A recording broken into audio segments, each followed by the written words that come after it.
शारजापुर नाम के गांव में श्याम नाम का हलवाई रहा करता था। घर में उसकी पत्नी राधा, बड़ा बेटा अनिल और बेटी रश्मि रहा करती थी। श्याम के दुकान के पास पड़ोसी रघु का ठेला लगा करता था। वो भी अलग अलग किस्म के पदार्थ बनाकर बेचा करता था।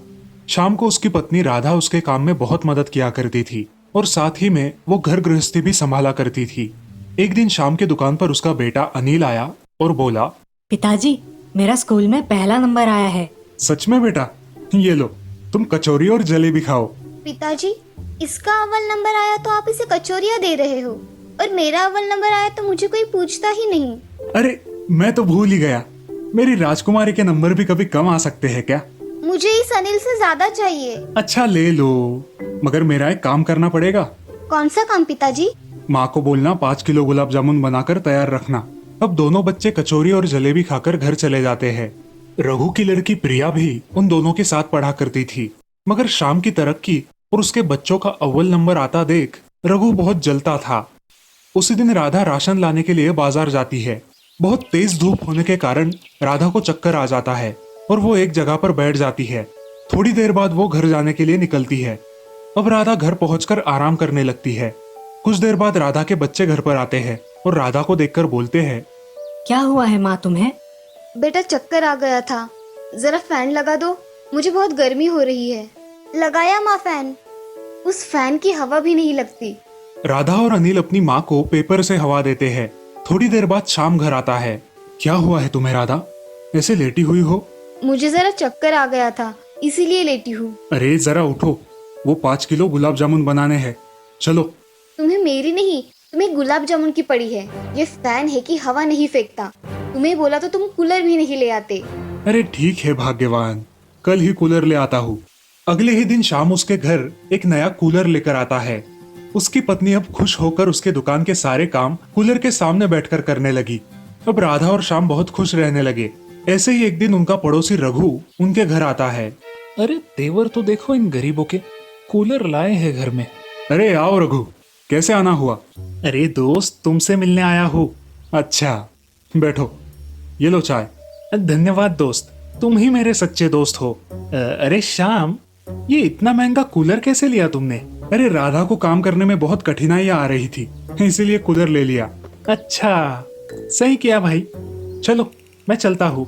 रघु शाम के घर से निकलकर मन ही मन जलता है और उसे नुकसान पहुंचाने के बारे में सोचने लगता है। अगली सुबह उठकर वो एक मच्छर मारने का स्प्रे लेता है और शाम की बनाई कचौरी और जलेबी पर डाल देता है। हर रोज की तरह लोग उसकी दुकान पर भीड़ करते हैं। बहुत सारे लोग कचौरी और जलेबी खरीद कर खाने लगते हैं।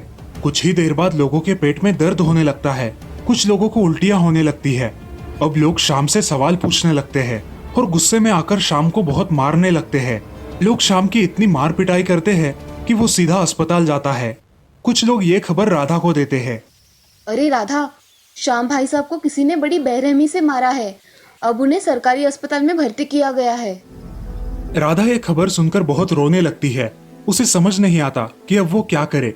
राधा सीधे हॉस्पिटल में चली जाती है। अजी, ये क्या हुआ है? आपको गांव के लोगों ने क्यों मारा? श्याम इस सदमे से कोमा में चला जाता है, लेकिन राधा के पास उसका इलाज करने के लिए पैसे भी नहीं होते। अब राधा मायूस होकर घर चली आती है। राधा को देख उसके बच्चे उससे पूछते हैं, माँ, पिताजी कहाँ पर हैं? वो तुम्हारे साथ क्यों नहीं आए? पिताजी को डॉक्टर ने आराम करने को बोला है, इसीलिए वो अस्पताल में आराम कर रहे हैं। अब तुम सब सो जाओ। राधा बच्चों को खाना खिलाकर सुला देती है और रात के समय सोचते सोचते रोने लगती है। तभी एक आवाज आती है, राधा राधा, रो नहीं। कौन है? राधा, मैंने तुम्हें आवाज दिया है। मैं कूलर हूँ, एक जादुई कूलर। पहले रोना बंद करो और बताओ क्या हुआ है। हे जादुई कूलर, मेरे पति के साथ क्या हुआ है मुझे कुछ पता नहीं है। उन्हें लोगों ने बहुत मारा है, जिसकी वजह से वो कोमा में है, और उनका इलाज करने के लिए मेरे पास पैसे भी नहीं है। अब मैं क्या करूं जादुई कूलर? राधा, पहले रोना बंद करो। कूलर उसके सामने 1 लाख रुपए रख देता है और उसे राधा को लेने के लिए कहता है।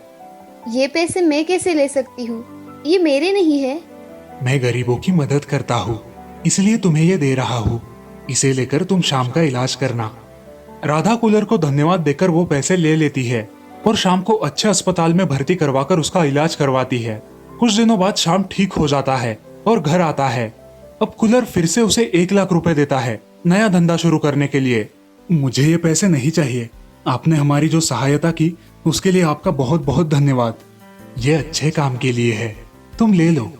अगले दिन रघु को उस जादुई कूलर की बात पता चलती है और वो उस कूलर को चुराने का विचार मन में लाता है। उसी रात रघु वो कूलर चुरा लेता है और अपने घर ले जाकर छुपा देता है। अच्छा हुआ अब ये कूलर हमारे घर आ गया। अब मैं जितना चाहूँ उतना पैसा कमा सकता हूँ। हे जादुई कूलर, मुझे 1 लाख रुपए दे दे। जादुई कूलर से पैसे मांगते ही उस कूलर से धुआं निकलना शुरू होता है। रघु का पूरा घर धुएं से भर जाता है और उसे सांस लेने में भी तकलीफ होने लगती है। ये क्या हो रहा है? जादुई कूलर से पैसे की वजह धुआं क्यों निकल रहा है? लालची रघु, अगर तुमने खुद जाकर शाम से माफी नहीं मांगी तो मैं तुम्हें जलाकर राख कर दूंगा और तुम्हें समझ भी नहीं आएगा कि क्या हुआ है। मुझे सब पता है कि तूने मच्छर मारने की दवा मिठाइयों पर डालकर लोगों को बीमार किया है। अब तू बताता है या फिर मैं बताऊं?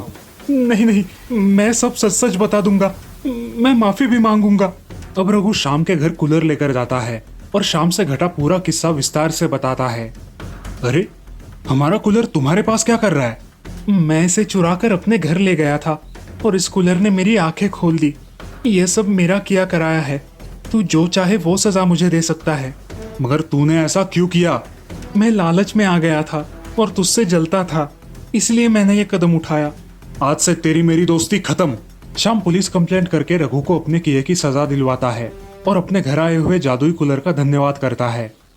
हे जादुई कूलर, तुम्हारा बहुत बहुत धन्यवाद। आज तुम्हारी वजह से मेरा घर और मेरी तबीयत सही सलामत है।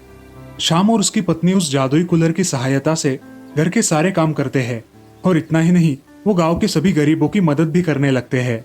इस कहानी से हमें ये सीख मिलती है कि कभी भी किसी की तरक्की से जलना नहीं चाहिए। जो करना है वो अपने बलबूते पर करना चाहिए।